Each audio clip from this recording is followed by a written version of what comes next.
What's going on, guys? JP back at you once again, bring you guys day number 23 in my 9th annual 31 Days of Horror. This is a series in which we watch and review 31 horror films in 31 days, all during the month of October, leading right up to Halloween. And continuing along with today's review, I actually don't have the title physically. I went to go buy it at 3 different Walmarts, and they did not have it, so I decided to just watch it on Netflix because I was really excited for it. And that is Tremors 7, which is Shrieker Island, Tremors Shrieker Island. So this is the 7th Tremors film, which is pretty crazy that there's been this many already. Of course, it just came out this week here in 2020. The Tremors series is a personal favorite of mine. I mean, Tremors 1 is an absolute classic, like 10 out of 10 for me. The sequel, I think, is extremely underrated in terms of sequels and is actually really solid with actually a lot of practical effects. Tremors 3, fun, but definitely a step down. Tremors 4, around the same. Tremors 5 was a nice return. Maybe a lot more CGI now and stuff like that, but it was still really solid. Tremors 6, also really solid. So to me, I didn't think there was a miss in the series.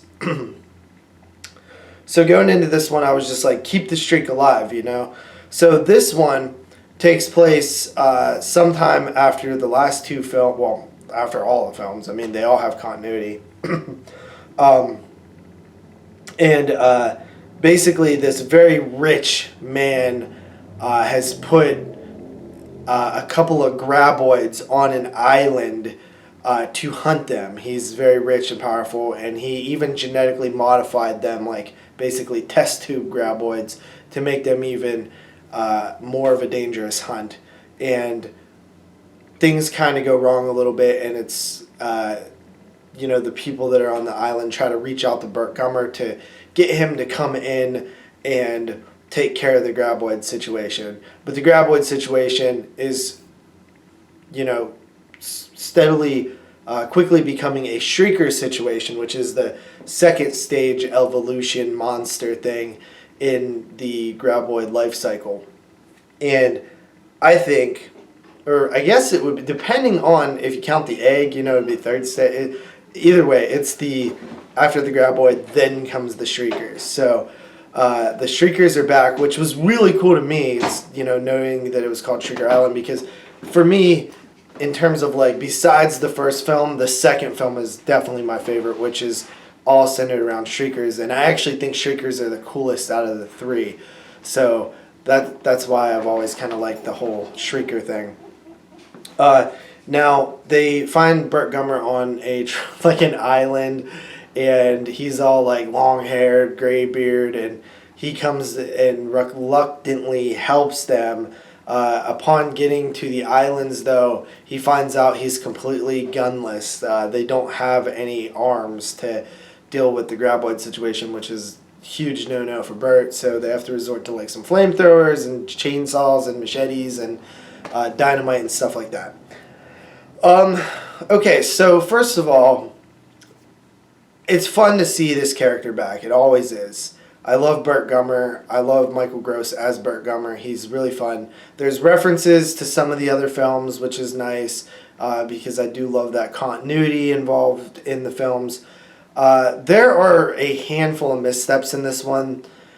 First of all, I don't see Burt Gummer really ever going to an island without knowing that there was guns.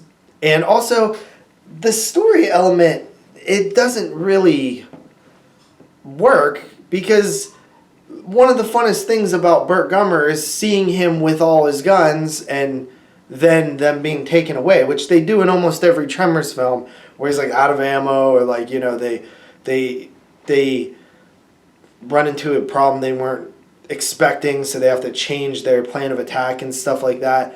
So it really doesn't make sense for him to be without guns to begin with. It just feels kind of wrong and not right, especially for the reason being just that he went there unprepared because he thought they would be prepared. But it just kind of goes a little against the character, and this character is so established now that you want to see everything be handled properly and delicately. And then another thing, I just feel like the rich people were played almost a little bit too dumb, because they literally almost feel like they know absolutely nothing about the graboids, yet they knew enough to genetically modify them. So that was kind of lame as well. There is some shrieker sounds that are amplified and like shake the camera. That was a poor decision. I really didn't like that. I wish that they would not have done that, because I get it that it's like, a visual effect, and it's messing with their ability to handle the situation, but at the same time it destroys your audience's ability to enjoy the movie, because it looks crappy. Besides that, I'll say this is one of the better looking Tremors films. Like, the island setting is pretty cool. It's got some good location and stuff like that. The characters are fun. What's the dude's name that plays Napoleon Dynamite? John Heater. John Heater's in this film, and he's like, I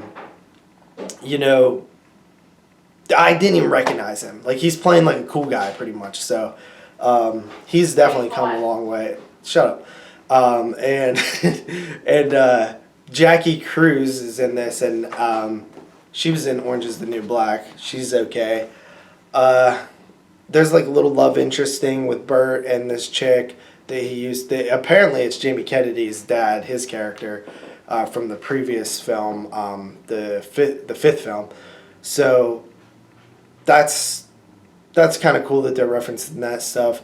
There's some okay scenes, like the chainsaw shrieker battle thing in the cave. That's all good. There's some okay, graboid stuff. I wish that the film was like planned out slightly a little bit different, and we really got to. It feels like we never really get our feet planted, and the 3-act structure didn't really feel like it was part of this film. Things just happened. There wasn't like a steady build of situations and climaxes like you typically get in the Tremors films. Usually, by the end there's, one more graboid or something, and I don't know if it's just getting that they're doing the same thing too much and it's wearing thin on the franchise, but I really did like this movie. It just, I could see spots where it could have been improved so much more as a fan of the series. I think this is probably the weakest one. But I still liked it, and I'm still happy they made it, and I still want another one. So, Tremors, Shrieker Island, it's solid, but it could have been much better. Really interesting end to this one, though. So, I'll just say that. I gave it a 6 out of 10, which is definitely the lowest rating I've ever given a Tremors film, but I still think it's a passable film. So, with that said, I'll see you guys tomorrow with another one. Thank you for watching. Peace out.